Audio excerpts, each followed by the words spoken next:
اچھا مسلمان بنانے کے لیے سب سے پہلا کردار خاندان نے ادا کرنا ہوتا ہے، اور خاندان میں یہ ذمہ داری مانگی ہے۔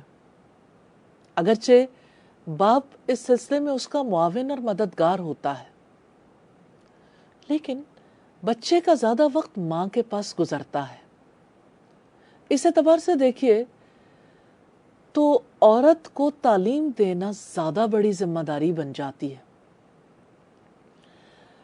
کیونکہ عورت نے مرد کے مقابلے میں زیادہ بڑا کام کرنا ہے، انسان سازی کا کام۔ دوسری طرف اگر آپ دیکھیں تو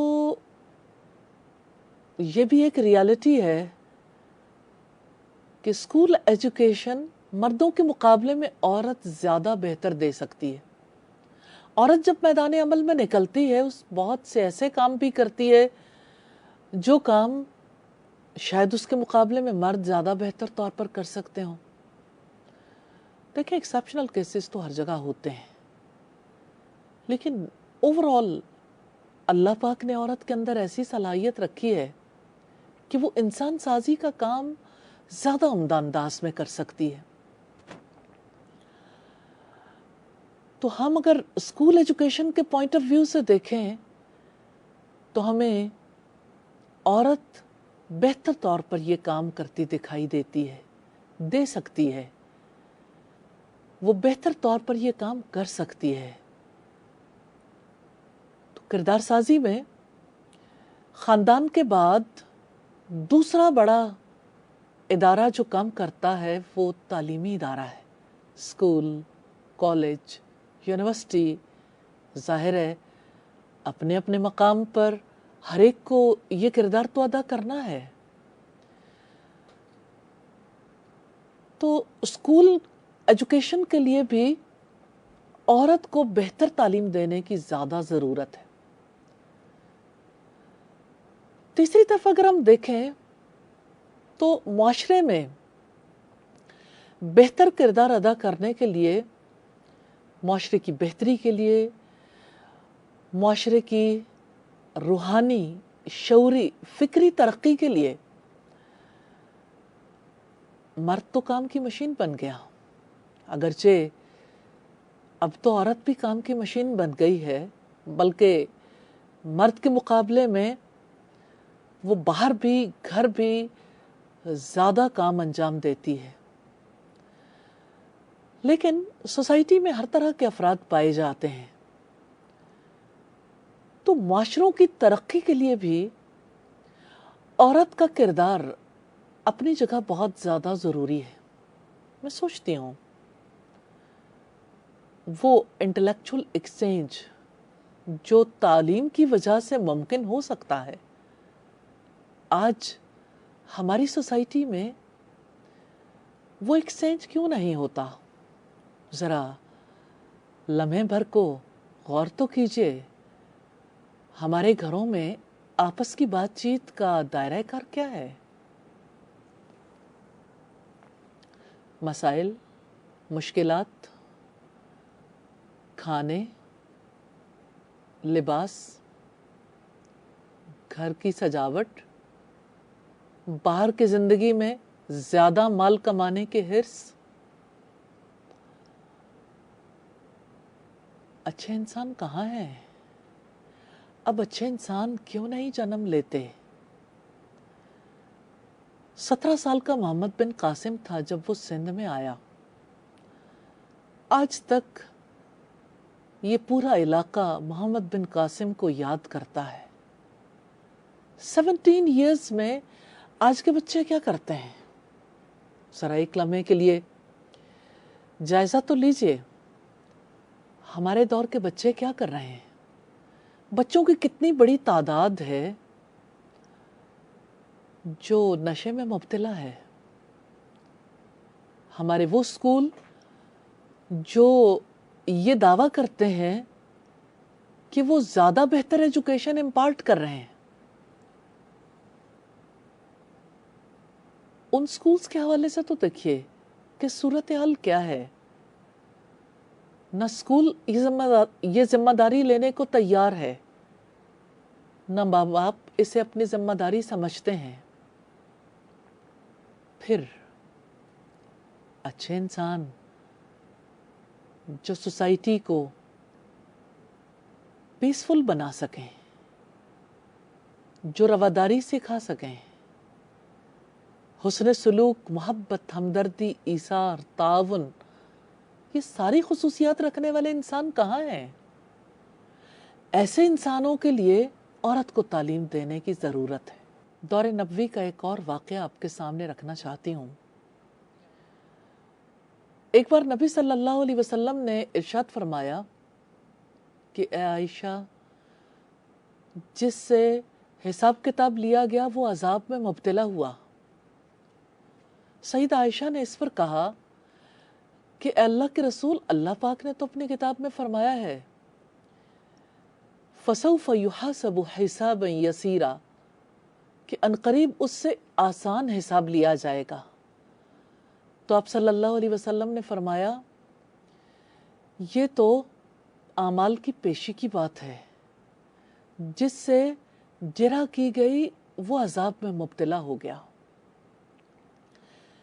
یہ انٹلیکچول ایکسچینج اسی صورت میں ممکن ہے جب عورت تعلیم یافتہ ہو، جب عورت پہچان رکھتی ہو، جب وہ فکری طور پر آزاد ہو، جب وہ شعوری طور پر روشن دل و دماغ رکھتی ہو.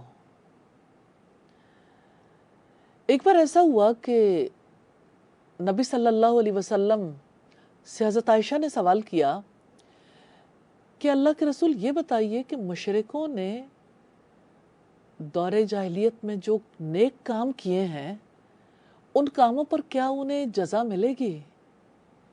جیسا کہ عبداللہ ابن جدعان کے حوالے سے ہمیں یہ پتہ چلتا ہے کہ وہ دور جاہلیت میں بہت نیک کام کرتا تھا. تو آپ صلی اللہ علیہ وسلم نے فرمایا نہیں، اس لیے کہ اس نے کبھی نہیں کہا تھا کہ اے میرے رب جزا کے دن میری خطائیں معاف کر دیجیے گا. خطا بخشی کی امید نہ ہو تو پتہ چلتا ہے کہ کام کسی اور ہی انٹینشن سے ہوتے رہے. وہ انٹینشن کیا ہے وہ رب بہتر جانتا ہے. یہ تو بات تھی اس گھرانے کی جس کو یہ حکم دیا گیا تھا وَاذْكُرْنَ مَا يُتْلَى فِي بُيُوتِكُنْ، آپ لوگ آپس میں مذاکرہ کریں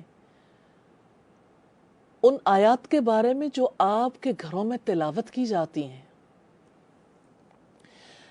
خواتین کی تعلیمی تحریک کا سبب بننے والی آیات میں سے ایک یہ آیت بھی ہے. ہاں، یہ آیت بتاتی ہے کہ خواتین کا اصل کام کیا ہے. وہ آسمان سے پھیلنے والی روشنی، آسمان سے اترنے والی وحی کی آیات کو نہ صرف سنیں گی، یاد رکھیں گی، بلکہ انٹلیکچول ایکسچینج کریں گی. یہی اصل علم ہے. آج کے دور میں جو تعلیم دی جاتی ہے کتنا کم انٹلیکچول ایکسچینج سکھایا جاتا ہے. زیادہ بوجھ ہے جو لوگوں پر لاد دیا جاتا ہے. اپنے یہاں کی ایجوکیشن دیکھیے، کتنے کم تعلیمی ادارے ہیں جہاں پر برابری کی بنیاد پر لوگ بات چیت کرنے کے قابل ہوتے ہیں، اور لوگ اس میدان میں محنت کر کے آگے چلے جاتے ہیں. دور جاہلیت میں تو تعلیمی میدان صرف مردوں کے لیے کھلا تھا، عورت تو علم سے بہت دور تھی. اسلام نے مرد اور عورت دونوں کے لیے علم کے دروازے کھول دیے. آپ صلی اللہ علیہ وسلم نے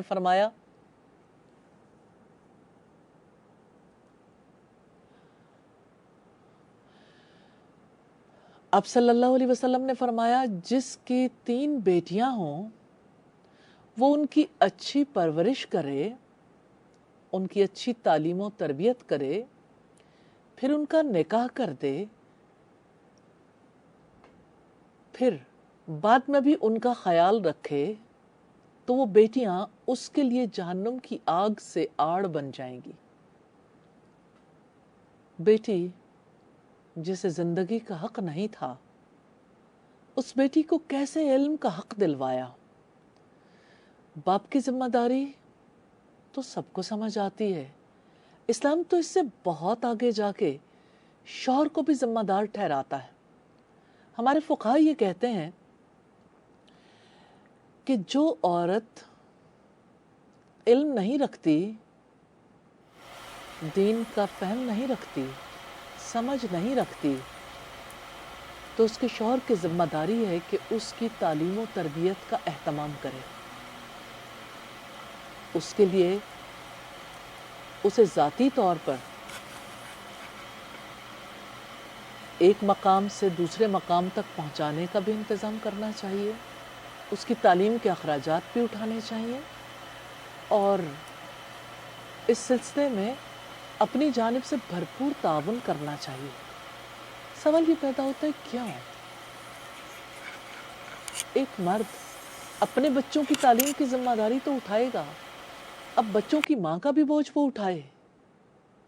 یہ اسلام ہے جس نے تعلیم کا حق دیا ہے۔ یہی تعلیم تو ہے جو ایک ماں کی ضرورت ہے، کیونکہ